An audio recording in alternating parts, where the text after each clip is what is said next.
Marcus Aurelius kept a private journal for decades. He never intended anyone to read it. Not his wife, not his children, certainly not us 2,000 years later. He understood something we've forgotten. Some things lose their power when you share them. We live in a world that demands constant exposure. Post your plans, broadcast your kindness, explain your struggles. But the Stoics drew clear lines. Not rules for everyone, but boundaries for people who wanted to stay inwardly strong. There were 3 boundaries they protected fiercely, not because they were secretive, but because silence was where their strength lived.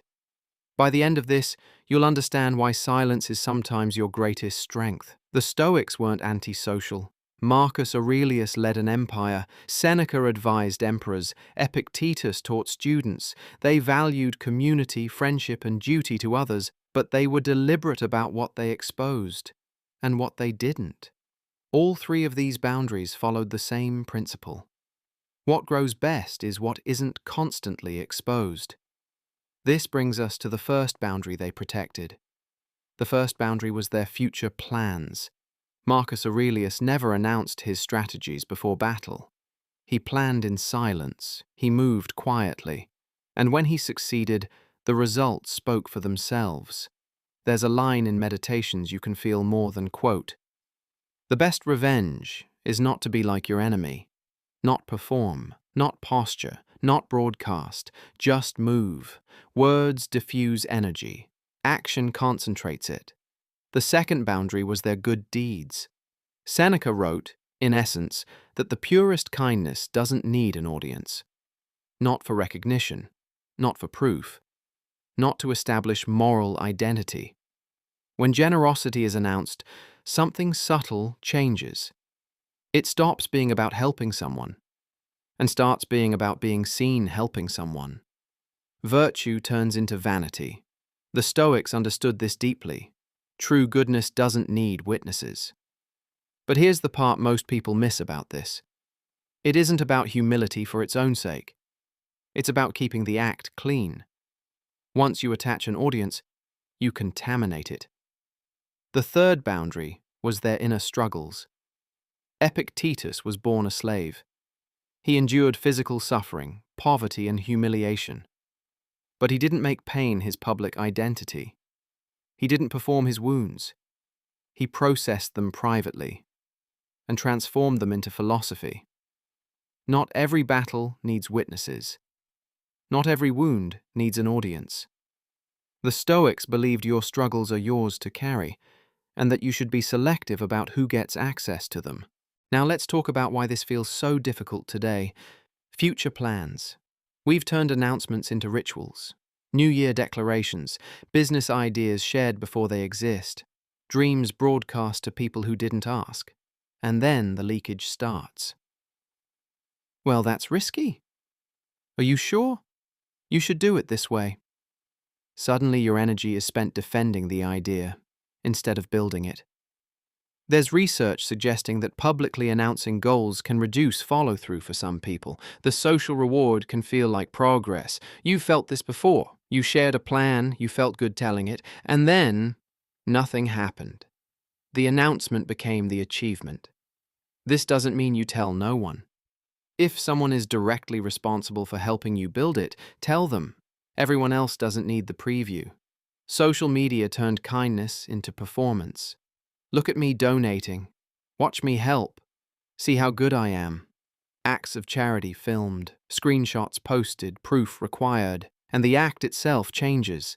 This is the part we avoid looking at, because once you notice it, you can't unsee it. When kindness is announced, it stops being about service. It becomes about applause. If sharing genuinely inspires others and keeps the focus off you, that's different. But most sharing isn't about inspiration, it's about recognition. And afterward, there's often a hollow feeling, like something sacred was cheapened. Therapy culture quietly drifted into trauma-dumping culture. Not actual therapy. Therapy is private, structured, and safe. This isn't don't get help. It's get help in the right container. Pain shared with people who can't hold it.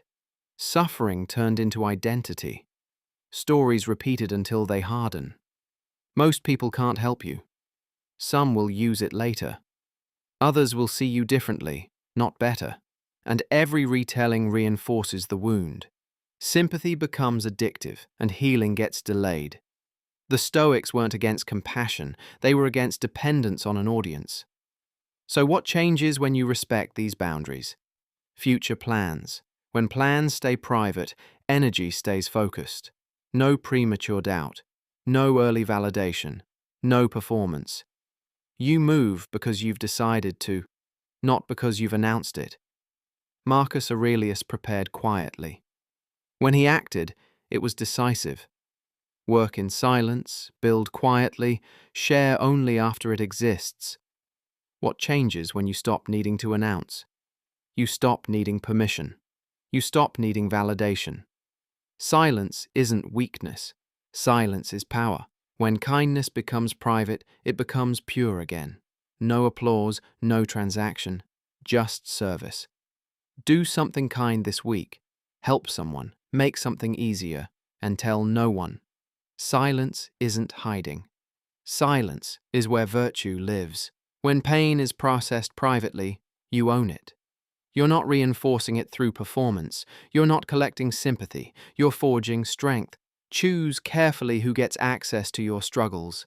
A therapist, one trusted person, a private journal. Your pain is sacred because how you carry it shapes your character. Silence isn't weakness. It's where you forge yourself. Marcus Aurelius never meant for us to read his journal. He wrote for himself, in private, between battles, leadership, and grief. Those private thoughts became his legacy, not because he shared them, but because he lived them. This week, notice the urge to share. And then, don't. Start with the boundary that made you uncomfortable. Silence isn't weakness. It's where your strength finishes forming.